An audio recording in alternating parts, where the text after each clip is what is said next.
বড় শিল্পের চেয়ে উৎপাদন প্রক্রিয়া ও পণ্য উৎপাদনের ক্ষেত্রে তুলনামূলক কম বিনিয়োগ প্রয়োজন হয় এসএমই খাতে। তারপরও উদ্ভাবন ও বিপণন কৌশলে বরাবরই যে কোনো দেশের অর্থনীতির শক্তিশালী ভিত হিসাবে বিবেচনা করা হয় এই খাতকে। বৈশ্বিকভাবে ব্যবসা বাণিজ্যের মোট ৯০% এসএমই খাতের দখলে। মোট কর্মসংস্থানের অর্ধেকেরও বেশি হয় এ খাতের মাধ্যমে। বাংলাদেশের প্রেক্ষাপটে এ খাতের গুরুত্ব ও অবদান অনেক বেশি, কেননা গত ৪ দশক ধরে এ খাতের উৎপাদন বাড়ছে, পাশাপাশি গত ২ দশক ধরে ধারাবাহিকভাবে বাড়ছে জিডিপিতে অবদান।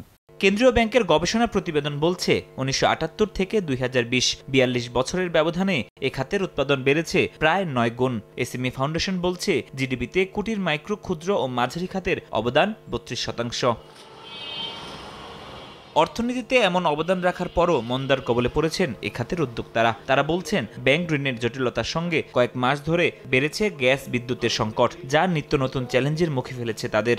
প্রতিযোগিতার বাজারে টিকে থাকতে নীতি সহায়তার পাশাপাশি প্রণোদনা বাড়ানোর দাবি তাদের। তরুণদের এসএমই উদ্যোক্তা হতে উৎসাহিত করতে নতুন ঋণ প্রকল্পের কথা জানালো এসএমই ফাউন্ডেশন। হালনাগাদ তথ্য অনুযায়ী সারা দেশে সিএসএমই শিল্প প্রতিষ্ঠান রয়েছে ৭৮ লাখের বেশি। শিল্প খাতের কর্মসংস্থানের ৮৫% কর্মরত রয়েছে খাতটিতে।